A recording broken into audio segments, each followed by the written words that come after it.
और हजारीबाग स्कूल के प्रिंसिपल एहसान उल हक और वाइस प्रिंसिपल इम्तियाज आलम को सीबीआई ने गिरफ्तार कर लिया है। एहसान उल हक एनटीए का सिटी कोऑर्डिनेटर था और इम्तियाज वाइस प्रिंसिपल के साथ स्कूल का सेंटर कोऑर्डिनेटर भी था। आपको बता दें, आज गिरफ्तार कर इनको हजारीबाग से बिहार ले जाया गया है। तो हजारीबाग टू पटना कनेक्शन खंगालने में जुटी हुई है सीबीआई की टीम और बड़े एक्शन मोड में सीबीआई की टीम यहां नजर आ रही है। हमारे साथ अभय पराशर और ज्यादा अपडेट के साथ इस वक्त हजारीबाग से जुड़ चुके हैं। अभय, बड़ी गिरफ्तारियां हुई हैं, शक के घेरे में लगातार ये प्रिंसिपल और वाइस प्रिंसिपल थे।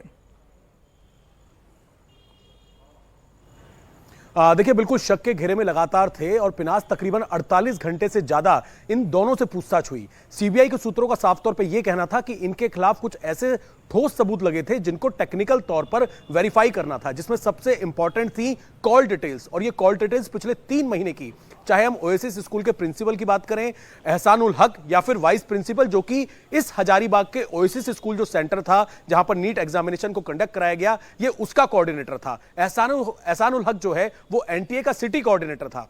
तो 3 तारीख को जब ये क्वेश्चन पेपर पहुंचता है कुरियर कंपनी में, कुरियर कंपनी से थोड़ी दूरी तय करने में तकरीबन 2 घंटे लग जाते हैं ई रिक्शा चालक को। उस वक्त ये शक गहराया था कि प्रिंसिपल जो है वो बैंक गए थे 3 तारीख को। उसके बाद जो क्वेश्चन पेपर यहां पर अलॉट किया गया था वो जला हुआ पटना में मिलता है। तो कहीं ना कहीं तार जो है वो जुड़ते हुए इस प्रिंसिपल से मिल रहे थे। इसके बाद सीबीआई ने इनसे पूछताछ करनी शुरू की।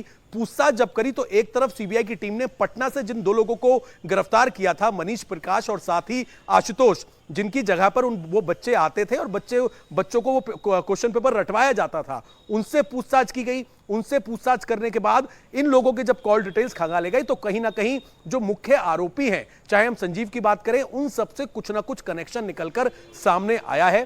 फिलहाल आज भी इनसे पूछताछ की। पूछताछ करने के बाद 3 लोगों को मैं आपको बता दूं, जिसमें एहसान उल हक यानी कि प्रिंसिपल, वाइस प्रिंसिपल इम्तियाज आलम, इन दोनों के रोल जो है वो तो सीबीआई ने पूरी तरीके से वेरीफाई कर लिए हैं कि पेपर लीक इस सेंटर से करने में इनका रोल है। पेपर को गायब करने में, उसकी फोटो क्लिक करने में कुछ ना कुछ इनका रोल है। तीसरा, एक और बिहार का एक लोकल पत्रकार है हजारीबाग का, उसको अपने साथ लेकर जो है वो टीम गई है, क्योंकि एक पुराना एग्जाम जो है वो लीक हुआ था। बिहार टीचर का एक एग्जाम था जो लीक हुआ था, उसमें उसके भाई का रोल सामने आया था। तो कनेक्शन जो है वो आपस में जुड़ते हुए मिल रहे हैं।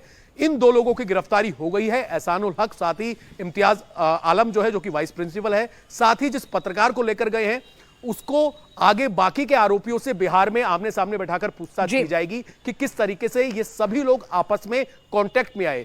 तो इस तरीके से फिलहाल इन्हें कल कोर्ट में पेश किया जाएगा। सीबीआई की टीम बिहार में कोर्ट में पेश करेगी, इनका एग्जैक्ट रोल क्या है वो वहां पर बताएगी और कई और आरोपियों के सामने इन दोनों प्रिंसिपल और वाइस प्रिंसिपल को बैठाकर पूछताछ भी करेगी। लेकिन अभय, ये तमाम जो हैं ये एग्जीक्यूट करने वाले, इस पूरे नेक्सस को, पेपर लीक को एग्जीक्यूट करने वाले मोहरे भर हैं। बड़ा मुखिया कहां है, उस तक कैसे पहुंचा जाएगा, उस किंगपिन तक जिसने इस पूरे नेटवर्क को बनाया और जिसने पेपर लीक करवाया?